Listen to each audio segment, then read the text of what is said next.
Now, do you have anything in your collection controller-wise that's kind of weird or unique? Hey, what's up everyone? Game Dad here, and today we are taking a look at a few of the more unique and weird controllers that are in my collection in the game room.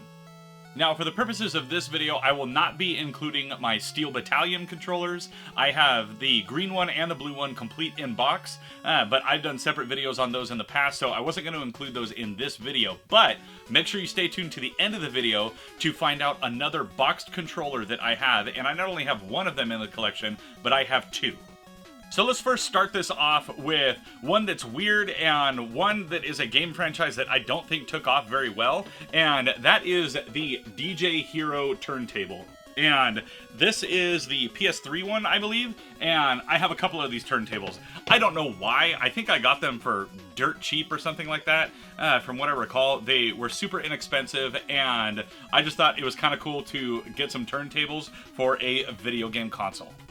Now, something that is cool about these is you can actually take off the other side panel and you can have a turntable on either side. Now, I never really got into DJ Hero or anything like that. I do remember when Guitar Hero came out and I was super into that, just like everyone else at that time, but never really got into DJ Hero. Now, as far as I know, they did do a multi-platform release of the game series, and they made two of them. I don't think they did anything else, and then, as far as I know, they basically abandoned the entire thing, but kind of a unique way of doing a controller for a game.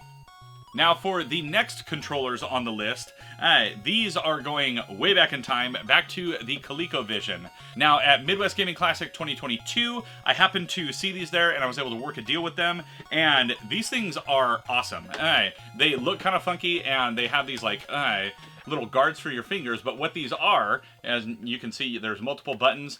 These are super action controllers for the ColecoVision, and these are boxing controllers. And there are two of them, and I don't really know exactly what it is that makes them work. If it's just button, I don't think they would have had anything for any kind of gyro or movement in them during that time period, but they do have the different buttons, and let me know down in the comments below if I'm wrong about this, but I'm pretty sure they actually only ever made one game dedicated to these controllers, and that was Rocky on the ColecoVision.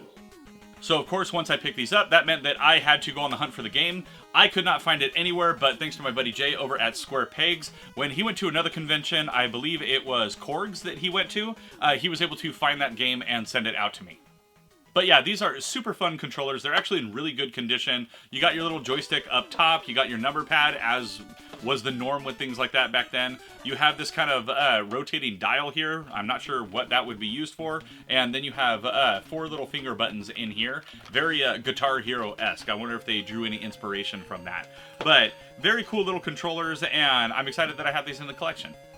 Now, the next controller is right around the same time period, and in my opinion, it was one of the worst Atari consoles that came out, the 5200, and that was mainly because the actual controllers for the 5200 were just trash. I have so many of those controllers because they break all the time. They were very, very fragile. But right here, what I have is the trackball controller. So it's got like 2 different Atari 5200 controllers built into it. You got your main action buttons here. You got your start, pause, your reset, all your numbers where you can slide in your inlays. And then it comes with a trackball. And I gotta say, like, the engineering on this thing is actually really solid. And what's crazy though is this controller itself is bigger than the 2600. And that's something that the 5200 was famous for, is that that thing is gigantic. And up until I got a PS5, it was literally the biggest console that I owned because the thing is just massive. Whenever I built the entertainment center where I have all the consoles in the game room, I actually had to build it around that specific console because it was so large. Now, next up, this next controller is probably the biggest flop and failure of a controller out of anything in my collection, and I've got some pretty strange things. And the game was not that fun in my opinion. Maybe you liked it, but I certainly didn't. And that is the skateboard for Tony Hawk Ride. Now, it looks like it has grip tape on it. It absolutely does not. And they made it for the Wii and I believe the 360. I don't think they made it for anything else. I'm pretty sure this is the 360 version.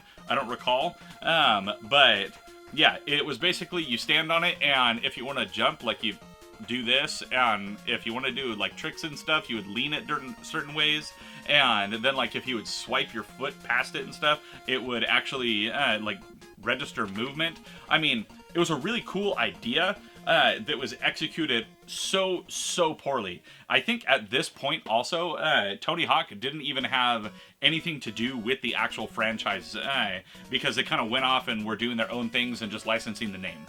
But yeah, that is the Tony Hawk Ride controller, and especially for a larger person like myself, it is definitely not made for someone my size. It creaks under my weight, and anytime I stand on it, it sounds like I'm going to break the thing. Alright, now before we get to the last controller that I'm going to show you guys in today's video, we have the CDI controllers.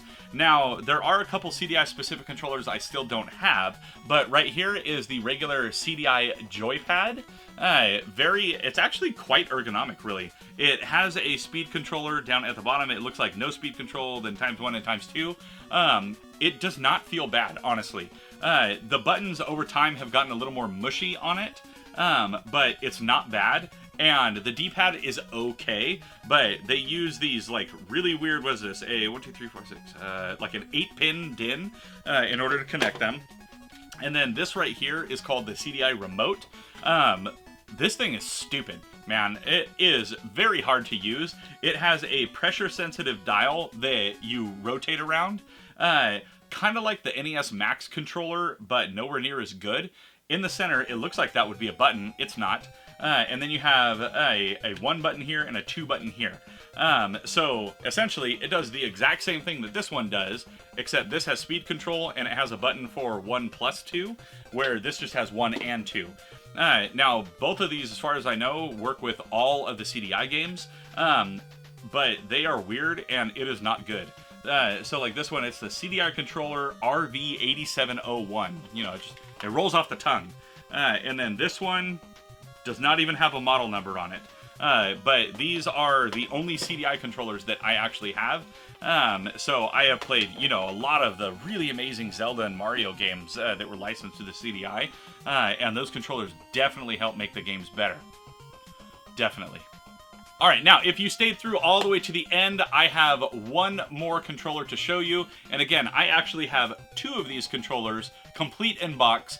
I don't know why I have 2. I don't know how I ended up with 2. I don't even remember at this point, but I've got a couple of them. However, before I show you, if you are new to the channel or you just haven't yet, please be sure to hit those like and subscribe buttons, as well as that little notification bell. That way you can alert every time I got a new video coming out.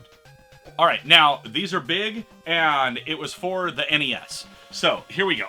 This is the one that's in better condition, and it is the Miracle Piano. Sorry about the glare. So, right there, we have Piano Teaching System, the Miracle Piano. This did come with a game, per se, but it was an NES controller that is a piano and has all kinds of stuff on it. You have your pedal, you have everything, and it teaches you how to play piano on the NES. And honestly, it was actually really cool and really good. It had a lot of junk that you had to set up to get this thing to work, but it was a very cool MIDI keyboard. Now, give you a little bit of the details on the back, because it did not only work with the NES, it worked with other systems as well, and I think they had the Miracle Teaching Piano game on the Genesis, but I don't recall. But I do know that this actually does work with the Sega Genesis. Yeah, it says it works with the NES, the Super NES, the Sega Genesis, IBM PC, the Amiga, and the Mac. I do not know if they actually came out with the game for all of those systems, but I know for sure they had it for the NES. But it is a, let's see, a 49 key, 49 standard size velocity sensitive keys with 128 digitized instruments and sound effects. So it had all kinds of crazy stuff in here. And it looks like on the NES, Super NES, and Genesis, they had 200 different lessons to teach you how to play piano. But if you got it for IBM, Amiga, or Mac, they had 1,100 lessons. So this thing is absolutely insane. And like I said, for whatever reason, I have 2 of these in the box. I don't know why, and I don't want to get rid of them because it's really cool. And since getting these, I have never actually seen another one in the wild. So it's a super fun piece of the collection, and Other than maybe my Steel Battalion controllers, this is very likely the most unique controller that I have in the collection. And there you have it, everyone. That is 6 unique and kind of oddball, weird controllers that I have in my game room. Outside of the Steel Battalion controllers, of course. And if you have no idea what I'm talking about with the Steel Battalion controllers, go look them up. They are crazy. It's something like 40-something buttons. Like, it is a process to play that game, but Steel Battalion is actually super fun to play. Now, if you liked today's video, please let me know down in the comments below. While you're down there, also let me know what is the weirdest controller that you currently have in your collection. And if you like what I do here and you're interested in helping to support the channel each and every month, then please consider becoming a channel member or head on over to patreon.com/GameDadShow, where for as little as $1 a month, you get early ad-free access to all of my videos, including getting your name in the end credits of every video, just like the fine folks that you see above right now. Now, as always, I'm GameDad. I thank you all for watching, and I'll catch you later.